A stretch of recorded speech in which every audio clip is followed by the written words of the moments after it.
मंगलवार को शहर के निजी होटल में आयोजित प्रेस वार्ता में समाज सेवी और स्वामी कल्याण देव डिग्री कॉलेज बगरा के सचिव कुंवर देवराज पवार ने लगाए जा रहे आरोपों का विस्तार पूर्वक खंडन किया। उन्होंने स्पष्ट किया कि उनके कार्यकाल में विद्यालय की कृषि भूमि का विक्रय नियम एवं कानून के तहत संस्था की कार्यकारिणी की सर्वसम्मति से किया गया, न कि किसी स्वार्थवश। कुंवर देवराज पवार ने बताया कि उन्होंने परम पूज्य वीतराग स्वामी कल्याण देव महाराज से प्रेरणा लेकर 1972 में मात्र 17 वर्ष की आयु में उनके सामाजिक कार्यों में सहभागिता शुरू की थी। उन्होंने बगरा में कृषि विज्ञान केंद्र की स्थापना के लिए करोड़ों रुपए की सरकारी सहायता प्राप्त कर केंद्र का निर्माण कराया और उन्हें भारत सरकार को समर्पित किया। इसके बाद उन्होंने वर्ष 2009 में उस समय डिग्री कॉलेज का सचिव पद संभाला, जब कॉलेज आर्थिक संकट और प्रशासनिक विवादों से जूझ रहा था। उन्होंने कहा कि उनके प्रयासों से कॉलेज को बीकॉम और बीएससी पाठ्यक्रमों की मान्यता दिलाई गई, अनुशासन बहाल किया गया और वित्तीय स्थिति में भी सुधार लाया गया। वर्तमान में संस्था का संचालन पारदर्शिता और कानूनी प्रक्रिया के अनुरूप हो रहा है। भूमि विक्रय से जुड़े आरोपों पर उन्होंने स्पष्ट किया कि संबंधित भूमि वर्ष 2016 में कॉलेज के नाम से खरीदी गई थी और 2024 में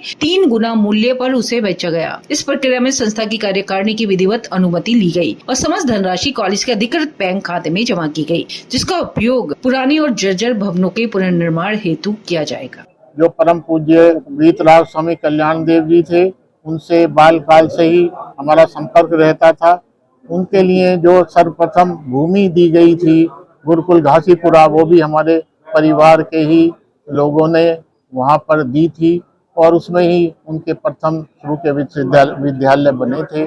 और जब वहाँ पर जो है उनके उत्तराधिकारी एवं जो लटूर सिंह मलिक जी, जो कि कल्याणकारी इंटर कॉलेज के प्रधानाचार्य थे, उन्होंने मुझसे कहा, अनुरोध किया, तो उस समय स्थिति ये थी कि उसके सचिव और डायरेक्टर होने वाले विवाद के कारण उसे छोड़कर चले गए थे, जबकि मैं जो था उसके सचिव के रूप में कार्यभार संभाला और मैंने लोगों को टेबल पर बिठाकर बड़े विनम्रता से उसके कानूनी रूप के पहलू दिखाकर उन्हें जो है ये उनसे अनुरोध किया कि भाई वो जो है इस कार्य को ना करें और विद्यालय चलने दें, क्षेत्र का विकास है। तो उन सब ने ऐसा किया। तब से मैं इस विद्यालय के सचिव के रूप में कार्यभार। एक विद्यालय की भूमि थी जो कि हमने 2016 में खरीदी थी और उस भूमि को खरीदकर हमने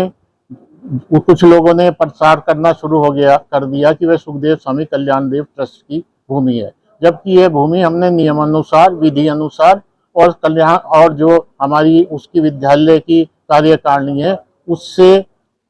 उपस्थित सदस्यों के सर्वसम्मति से प्रस्ताव पारित कराकर उसे विक्रय किया था। तो ऐसे लोग क्योंकि जनप्रतिनिधियों के पास जाकर अनेक स्थानों पर जाकर इस तरह प्रचारित कर रहे थे कि भूमि विक्रय कर दी, ये नहीं बता रहे थे कि 75 साल पुराना जर्जर भवन उसका है और उसके लिए वो किया गया है और जो भूमि तिगने मूल्य पर जो 2016 में खरीदी 7 वर्षों के अंतराल में उसे करा गया और उसका जो अकाउंट है, जो उसका धन है, वो जो है बैंक के अंदर रखा गया है। उसका एक एक पैसे उसके अंदर है और उसका एक एक पैसे में अभी वो कार्यकारिणी की सहमति से उसमें निर्माण शुरू किया जाएगा। तो इसलिए आप लोगों को कष्ट देने के लिए, यह स्थिति अवगत कराने के लिए